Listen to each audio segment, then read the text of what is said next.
seperti ini yang paling keras dihantam fitnah? Apakah ini kebetulan atau karena ada mata rantai lama yang terputus? Kalau hanya soal kebijakan, seharusnya cukup dengan kritik data. Tapi yang kita lihat adalah serangan personal yang terus-menerus dan tidak berhenti. Bahkan setelah beliau purna tugas.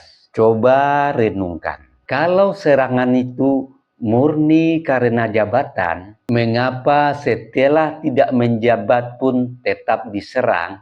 Apakah karena pengaruhnya masih kuat? Emang kenapa kalau ia kuat? Atau karena warisan kebijakannya masih mengubah arah permainan? Saya tidak meminta Anda membela siapapun. Saya hanya mengajak Anda berpikir. Bangsa ini terlalu besar untuk diisi oleh kebencian, terlalu agung diadu dengan fitnah.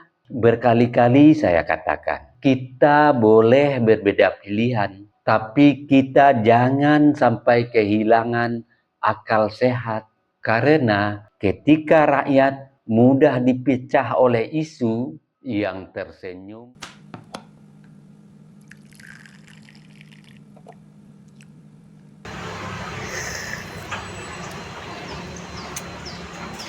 Bagi sahabat yang mau sloki unik ini, sloki tengkorak, ya silahkan klik keranjangnya ya. Sahabat bagi perokok tahu persis rasanya ketika dia mau menyalakan rokok di pinggir pantai atau di tanah lapang. Itu pasti banyak angin, dan untuk merokok menyalakan koreknya pasti kesulitan, pasti padam oleh tiupan angin.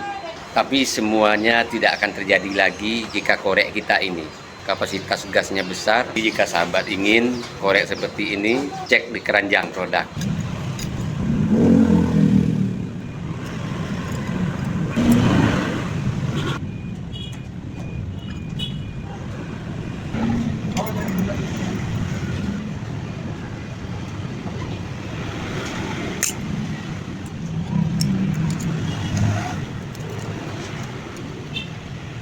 Yang berkendaraan punya mobil, power bank jumper aki ini penting ada di kendaraan kita.